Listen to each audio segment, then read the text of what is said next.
Olá, começando o Alesp Conecta de hoje. Lembrando, a gente sempre traz aqui no Alesp Conecta temas atuais, pontuais, e nesse momento que a gente vive há quase 5 meses de pandemia, a gente vai entendendo o que cada área está sendo impactada pela pandemia. E o meu convidado de hoje é o jornalista Renan Cassioli, ele é assessor de imprensa da CBDV. A gente vai falar um pouquinho sobre como a comunicação tem mudado, se é que já não mudou nesses meses de pandemia. Renan, bem-vindo à Alesp Conecta. Obrigado, Júlia. Primeiramente, é um prazer participar do programa com você. Mudou muito, né? Mudou muita coisa, a forma de comunicar, a forma de as pessoas serem impactadas. Eu acho que todo esse cenário novo que a gente tem vivido, como você mencionou aí há mais de 5 meses, fez a gente repensar muita coisa em relação à comunicação. E aproveitando então esse gancho, né, que você falou desses 5 meses de pandemia, vamos começar por ela, né? O Renan é assessor de imprensa, como eu falei, da Confederação Brasileira de Desportos de Deficientes Visuais. Imagino que o planejamento de comunicação antes da pandemia era de um jeito e teve que se moldar durante a pandemia. Então, fala um pouquinho desse seu case aí, de como que foi essa mudança, se é que teve uma mudança muito drástica. Júlia, na verdade, assim, toda a comunicação que a gente faz lá na Confederação, ela está muito conectada com os eventos. Seja no acompanhamento ali da rotina mesmo de treinos, de jogos, e seja no que era o mais importante em 2020, que eram os Jogos Paralímpicos de Tóquio. Então, na verdade, eu costumo dizer que foi um efeito dominó, assim, as competições começaram a ser canceladas na Europa, né, primeiro na Ásia, depois na Europa, e a gente aqui no Brasil começou a sentir que as coisas seriam diferentes. Então, o nosso calendário mesmo, a gente tem, né, competições nacionais, competições regionais dentro do calendário da CBDV, e a partir do momento que os torneios lá de fora começaram a ser cancelados, a gente começou já a pensar também numa reprogramação aqui interna. Então foi, por um lado, bastante frustrante, porque a gente monta um calendário bem amplo, né? A gente tem competição praticamente todos os meses da temporada, e nós tivemos que simplesmente ir cancelando assim, aos poucos. Então, por exemplo, nós tínhamos 2 competições de judô, que seriam 2 competições qualificatórias para Tóquio, e seriam disputadas uma no Azerbaijão e uma na Inglaterra, mais ou menos por meados de março, de abril. E essas competições foram canceladas até com mais antecedência do que os próprios Jogos Paralímpicos de Tóquio, e nesse momento a gente fez uma reunião, né, na confederação para traçar o que nós conseguiríamos fazer de eventos nossos. E aí foi meio que uma avalanche, assim, foi tudo muito rápido, na verdade, né? Se a gente for parar para pensar que fim de fevereiro nós estávamos vivendo o carnaval aqui no Brasil, aparentemente com tudo, né, sem grandes transtornos. E aí, por volta da metade do mês de março, São Paulo estava fechando, estava começando a quarentena. Então foi tudo muito rápido, até para nós. Então, o nosso calendário, por exemplo, a gente praticamente cancelou o calendário do primeiro semestre de uma vez só. A gente emitiu um comunicado e torcendo para que no segundo semestre as coisas já tivessem um pouco mais amenas, né? Um pouco mais tranquilas. E não foi o que aconteceu, infelizmente. Então, e aí na sequência veio, né, a notícia do cancelamento do torneio principal, que era a Paralimpíada de Tóquio. Então, sim, a gente teve que repensar absolutamente tudo que a gente ia fazer, desde da comunicação, principalmente em rede social, que acabou sendo, acho que, o principal meio, né, de comunicação durante a pandemia, mas também pensando no calendário, para quando que a gente conseguiria jogar os eventos, a gente conseguiria realizá-los nesse ano ainda, teria que passar tudo para o ano que vem, enfim, ficou um cenário bastante nebuloso aí durante um tempo, eu diria. Pois é, eu fico pensando, principalmente quem trabalha não só em confederação esportiva, mas enfim, outros clubes e afins precisaram se comunicar com seus torcedores, ou então com quem acompanha as modalidades, e que não perdesse essa interlocução, não é? Claro que o gancho de se ter os eventos ajudava muito em você pensar o que fazer para aquele evento específico. Quando acontece tudo isso e desmorona tudo de uma vez, René, eu fico pensando como ser assertivo nessa comunicação. Talvez tenha sido aí o maior desafio de continuar essa comunicação sendo efetiva? Eu sei que é o clichê que a gente sempre usa, mas enfim, é aquilo, né? 2020 deu um saco de limões para cada um carregar, e aí você tem que tentar fazer uma limonada com isso. No caso da comunicação da confederação especificamente, o copo meio cheio que eu vejo disso tudo é que a comunicação acabou sendo muito mais interativa. Por que eu digo isso? Porque a gente começou a colocar os próprios atletas, né, a própria comunidade paralímpica, fazendo a comunicação. Então, assim, eu acabei virando meio que um intermediador da comunicação da confederação. A gente fez, por exemplo, logo uma das primeiras ações que eu pensei para tentar movimentar um pouco as nossas redes e fazer a comunidade notar que nós estávamos presentes ainda, apesar de não termos os eventos, foi propor um desafio. A gente fez um desafio da quarentena, que basicamente acabou sendo o que muita gente do esporte fez, né, nos últimos tempos, que foi propor para os atletas mostrar nas suas próprias redes sociais como que eles estavam se virando para se manter ativos, para não perder muito, né, da questão física e técnica. E acabou sendo o pontapé inicial de algo que ficou muito bacana, porque os atletas gostaram, né, eles compraram essa ideia e teve uma participação bem grande, assim, muitos atletas toparam fazer, a gente acabou contando aí com, acho que uns 20 dias seguidos de desafio, cada dia a gente tinha de 2 a 3 atletas participando, então bastante gente mesmo. E a partir desse desafio, os atletas se sentiram parte da nossa comunicação. Então, eu estou todo dia, né? Uma das primeiras coisas que eu faço é pegar meu celular, entrar no Instagram da CBDV para dar uma olhada no que está acontecendo. E o que tem de marcação de atleta, marcando a CBDV, mostrando o que ele está fazendo, seja um treino, seja até a própria rotina do dia a dia. E eu acho que isso, de uma certa forma, também usando um outro clichê, mas acho que de uma certa forma humanizou um pouco mais a comunicação também, né? A gente se tornou uma coisa só, vamos dizer assim. E acho que essa palavra que você usou é muito pontual, essa questão da humanização. Porque a comunicação ficou mais humana e me parece que essas relações entre as pessoas também ficaram mais humanas. Digo assim, porque não que antes não fosse, né? Mas eu acho que a pandemia ela evidenciou algumas questões e dessa relação interpessoal foi uma delas. Sem dúvida, sem dúvida. E é bacana também, Julie, você notar como vai mudando um pouco o humor, né? A comunicação você consegue medir um pouco da temperatura do humor das pessoas também, né? Então eu costumo brincar que, assim, a questão das lives, né? A gente tem um programa na Confederação que chama CBDV ao vivo, que eram entrevistas que eu fazia presencialmente, eu ia até o CT Paralímpico em São Paulo, principalmente, ou então marcava algum ponto de encontro onde o atleta treinava e ia fazer uma entrevista normal, como tantas por aí. E com o isolamento social, a gente começou a fazer isso via live no Instagram. E no início foi um baita de um sucesso, assim, a gente tinha uma audiência gigantesca, muita gente participando. Já no post, quando a gente anunciava o convidado, já tinha uma interação muito grande, e aí durante a live eu nem conseguia contemplar todas as perguntas que as pessoas mandavam, então foi bem bacana. E aí, como todas as lives, né, a gente fala até por experiência própria, né, as primeiras lives musicais a gente se programava aqui em casa, assistia no computador, fazia, né, de alguma forma tentava se distrair. Eu acho que eu não assisto uma live musical já deve fazer uns 2 meses, porque cansa. E isso também se reflete no nosso trabalho. Então, as próprias lives do CBDV ao vivo, eu precisei dar uma pausa.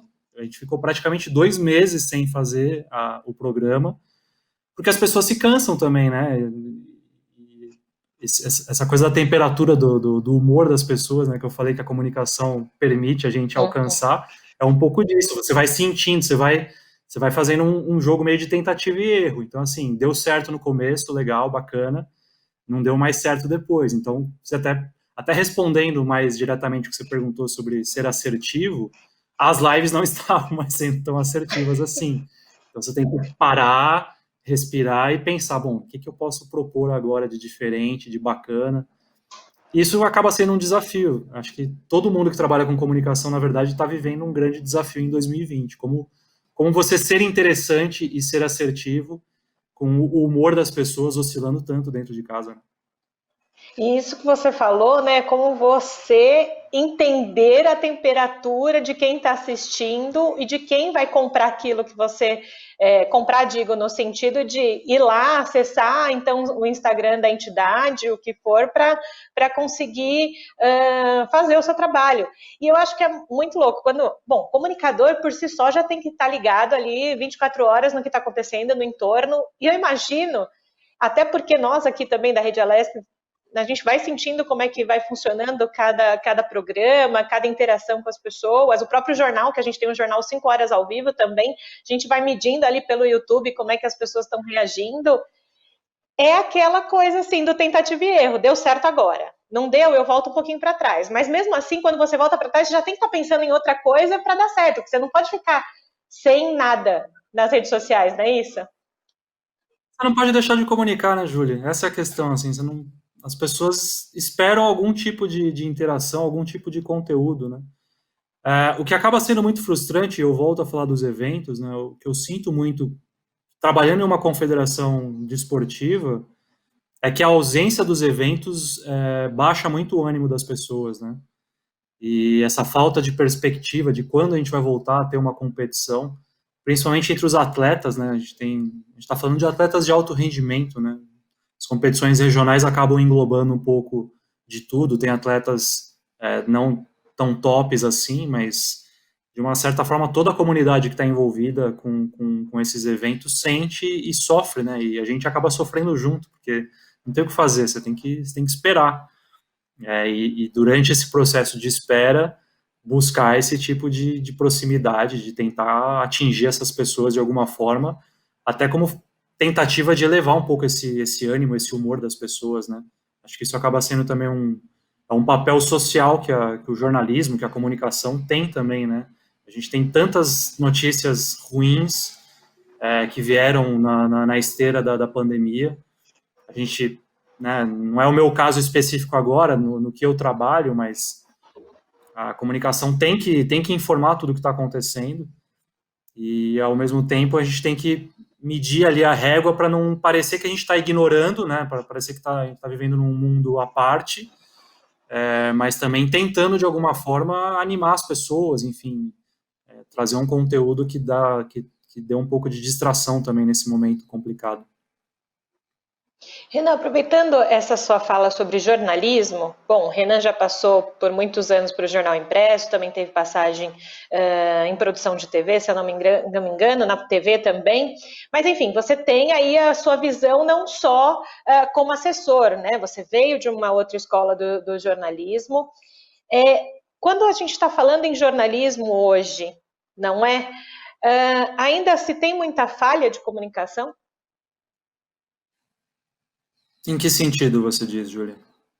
De comunicar mesmo o que está acontecendo. Às vezes as pessoas falam, mas o jornalismo ele não é apartidário, o jornalismo ele tem um viés sempre dentro daquela sua empresa de comunicação. Você que já está há tanto tempo na área, já passou por diversos caminhos, né, do jornalismo, como é que você sente isso de bastidor?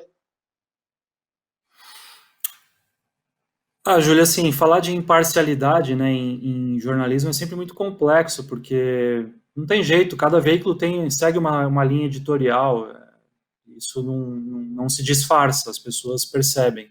Talvez antigamente não se tivesse tanta essa noção, porque não tinha tanta informação circulando, né, era tudo muito restrito, as pessoas assistiam a TV, liam o jornal, ouviam o rádio, e era isso. E a partir do momento que a pessoa desligava um desses meios de comunicação, ela entrava no mundo dela ali sem tanta informação.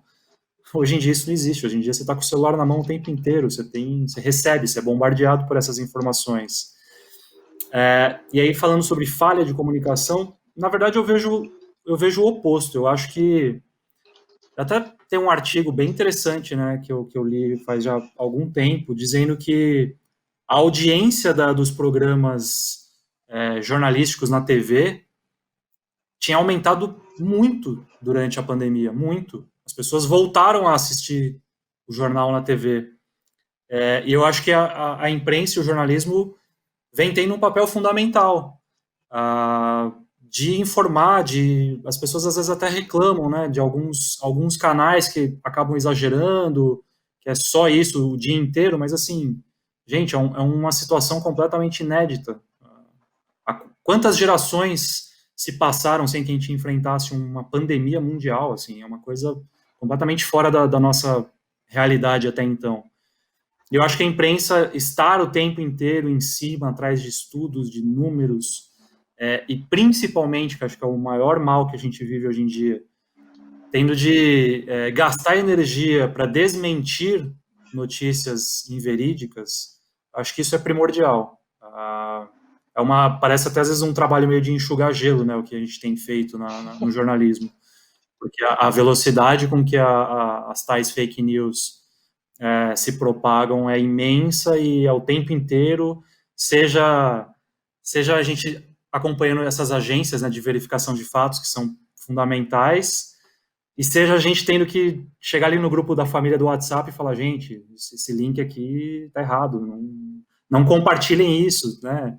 Então, é um trabalho até, começa de uma forma meio caseira, com aquela corrente de WhatsApp que a gente sabe que não tem embasamento nenhum, e passa até a ponta que são os veículos de comunicação.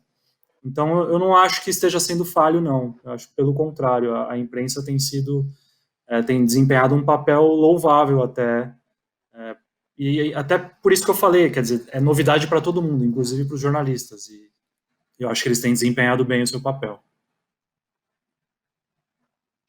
Eu te pergunto, era uma outra questão que eu já ia levantar contigo, essa questão das fake news. Fake news é um mal exclusivo do jornalismo ou um mal da sociedade? Mentira sempre existiu, né, Julie? E pessoas contando mentiras também. Eu acho que, na verdade, é um mal da sociedade, e a sociedade encontrou, principalmente nas redes sociais e na velocidade da informação das redes sociais, a plataforma perfeita para disseminar a mentira. O que antes se contava na janela do bairro, na porta ali do comércio local, aquela informação que circulava sem muita procedência, hoje em dia as pessoas, elas se sentem... Todo mundo, na verdade, hoje em dia se sente um pouco comunicador, a real é essa. A partir do momento que você tem acesso, né? Claro, a gente está falando de um nicho, né? O Brasil ainda é um país com muita gente sem acesso à informação, à internet, enfim. Mas pensando nessa bolha, entre aspas, que a gente vive de pessoas que têm acesso e têm a capacidade de disseminar informação, todo mundo se tornou um comunicador. E todo mundo quer dar opinião sobre tudo. E nessas, muitas vezes, eu acho que, assim, tem dois grupos. Tem as pessoas que são realmente mal intencionadas propositadamente, que trabalham a serviço da desinformação, e tem as pessoas que acabam, de uma certa forma, sendo ingênuas e acham que, tudo bem, eu vou colocar ali no meu Facebook, é só para meus amigos, não vai causar grande mal se não for verdade. As pessoas, na verdade, ainda precisam se reeducar. Acho que a gente está aprendendo ainda a passar por esse processo de educação digital. É muito recente, se a gente for parar para pensar, o acesso à internet ainda é uma coisa bem, bem recente aqui para todos. Então, é um processo evolutivo, vamos dizer assim. E eu falei há pouco que você já está no mundo do jornalismo há um bom tempo. Você também atuou em várias frentes do jornalismo esportivo no sentido, trabalhou com futebol, não é? Cobrindo o futebol, que a gente não pode comparar com nenhum outro esporte, não é esse o caso. E agora você está no mundo paralímpico. até que ponto, ainda hoje, a comunidade paralímpica e o esporte paralímpico ainda não é tão vista quanto os outros esportes. Não estou dizendo aqui de comparação, porque a gente não consegue comparar, mas de que as pessoas têm um interesse pelo esporte paralímpico. Acho que isso passa também por a sua questão anterior. Você perguntou, né, se era um mal da sociedade ou não. Eu acho que você não enxergar a deficiência ainda é um problema.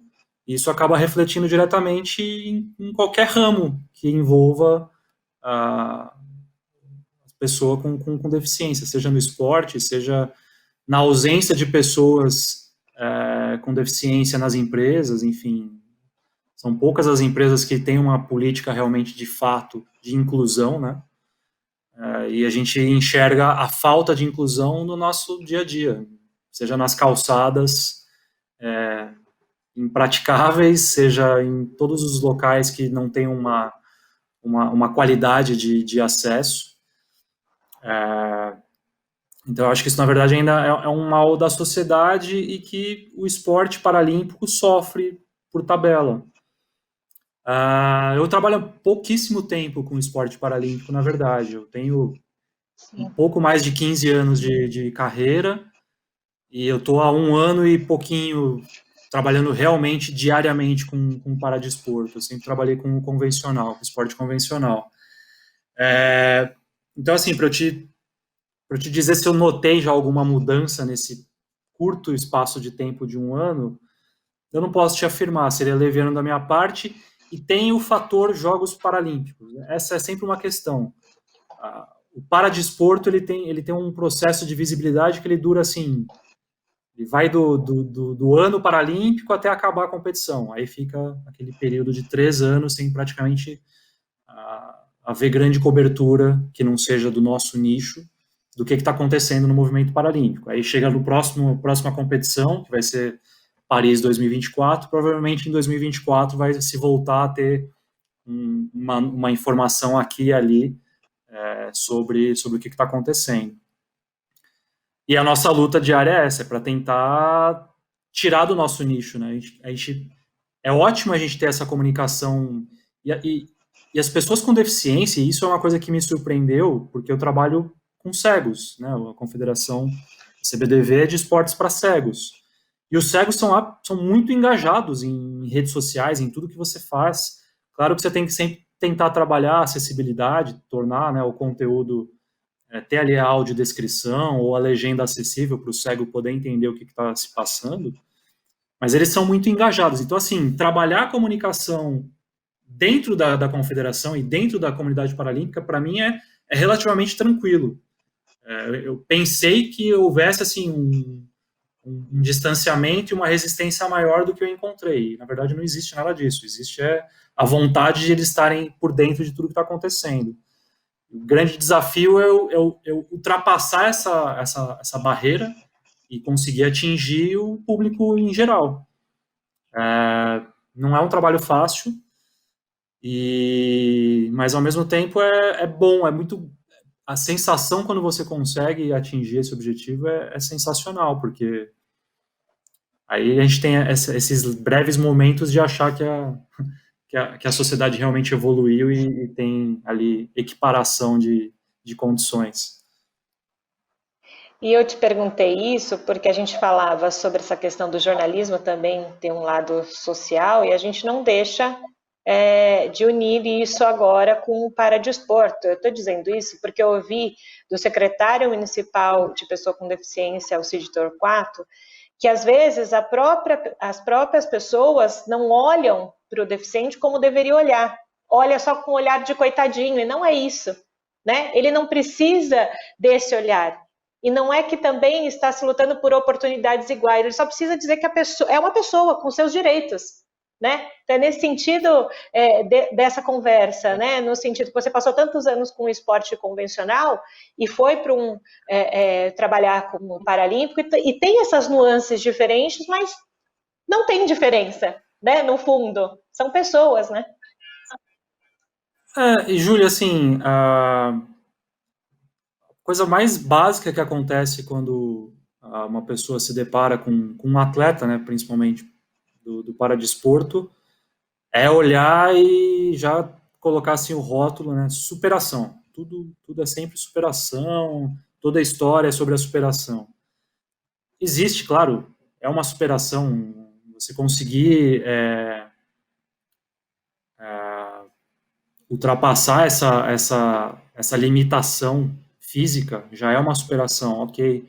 Mas assim, isso os atletas já sabem, isso já é deles. Então eles não querem só contar a história da superação, eles querem contar a história dos feitos, eles são atletas de alto rendimento. Eu sempre bato muito nessa tecla, assim. E eles são cobrados como atletas de alto rendimento. Você não vai ver um treinador de uma modalidade paralímpica tratando um atleta com mais, sabe, cheio de dedos ali, com cuidados, falar de uma maneira mais leve para não magoar. Não, eles são cobrados duramente, eles têm uma rotina de treinos pesadíssima, e a grande, assim, o que eles mais gostam de falar é a respeito dos feitos deles. A superação pode estar junto ali, eles vão ter que contar a história, não tem jeito, assim. A primeira curiosidade que uma pessoa tem é entender como que a pessoa ou ficou cega, ou como é que ela perdeu um membro, enfim. Mas, além disso, existe o que ela já conseguiu no mundo esportivo. E isso às vezes acaba sendo um pouco esquecido, né? Por isso que eu falo, a história da superação, ela é bonita, ela emociona, mas ela não pode ser só isso, não pode ser só essa mensagem contada, tem que ir um pouco além. Até, se eu puder dar um pitaco, Julie, e uma sugestão para o pessoal que está acompanhando a gente nesse bate-papo, todo mundo tem a sua série de xodó na Netflix, na Amazon, em alguma plataforma. O pessoal está maratonando séries afim, assim, durante essa pandemia. E recentemente estreou uma série na Netflix falando sobre o movimento paralímpico. O título em inglês é Rising Phoenix, e acho que para a Netflix está traduzido como Pódio para Todos. Assistam, porque vai ter a coisa da superação. Eu falo, não tem jeito. Toda vez que contam a história de um atleta paralímpico, tem que mostrar toda a jornada do atleta até chegar ali. Mas conta muito sobre o movimento paralímpico e sobre como tudo chegou até o ponto atual, assim, o quão trabalhoso foi você inserir na sociedade a necessidade de você fazer uma competição também para os paralímpicos.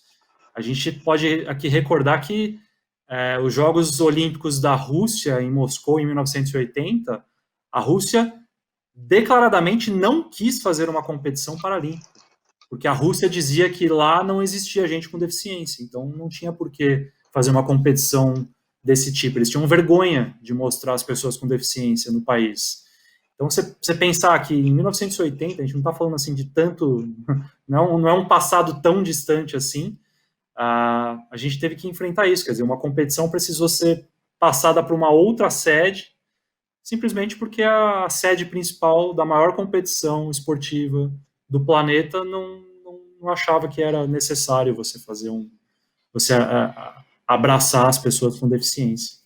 Então, esse documentário é muito bacana, ele menciona esse fato que eu disse agora e conta outras histórias bem bacanas.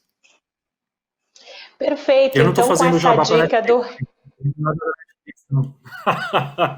Fica É só tranquilo, o que importa é a sua dica.